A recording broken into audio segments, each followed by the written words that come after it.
The words bravery and courage are often used to describe our veterans. And Friday is National Purple Heart Day. And in this week's Veterans Voice, meet one local veteran whose scars now serve as a reminder of his time on the battlefield, a story he tells with pride. Reading books about combat, war, and American history gives a glimpse into our nation's past. But talking to someone who was there, who survived to tell their story, brings their experience to life.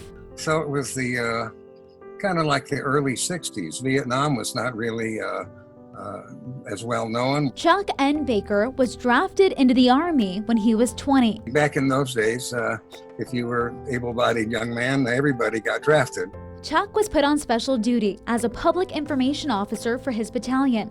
For a year and a half, he was also a writer for the base newspaper. I produced a battalion newspaper, and I was just a general all-around writer guy. His plan: serve 2 years and move on. But those plans quickly changed. When I had about 6 months left of my 2 years, Vietnam became a very hot war. And they said, no more special duty. Give me your typewriter, take this rifle, you're going to Vietnam.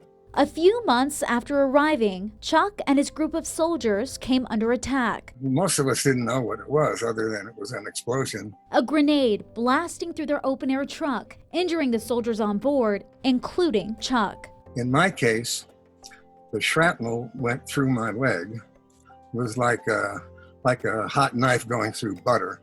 And I didn't even know I was hit. It just went right through.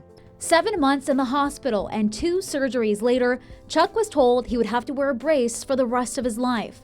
But instead, that brace now serves as a symbol of his time at war. That brace got to be a lot of trouble, taking it off, putting it on. So I just took the brace off and I hung it up on the wall. It's still hanging in my garage here. And all those years ago, I've never worn the brace. Once I hung it up, that's the end of that stuff. Because of his injuries and what he went through that day, Chuck received a Purple Heart, something he says he wears with honor. Most people really don't want a Purple Heart. They'd rather not get wounded. You can keep the medal. But I can tell you, once you get the Purple Heart, you're pretty proud that you got it. He is such a great man. Now, Chuck now spends time helping other veterans in the community, and he also still writes, giving other veterans voices for different organizations across the valley as well. Veterans Voice is sponsored by Lexus of Henderson and Lexus of Las Vegas.